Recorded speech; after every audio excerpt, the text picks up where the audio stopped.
Hello, traders. FX Pip Collector here. Today is Friday, October 10th, and this is my analysis for the US dollar Swiss, and we're on the daily time frame.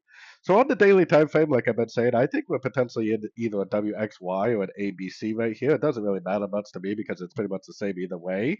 We are also sitting in between two Fibonacci levels, which makes me think that it is going to keep on pushing up for now. If it really is an ABC or a WXY, then more than likely it probably is going to take out this previous high before it actually goes down and hits that lower time frame or that lower Fibonacci level from the higher time frames.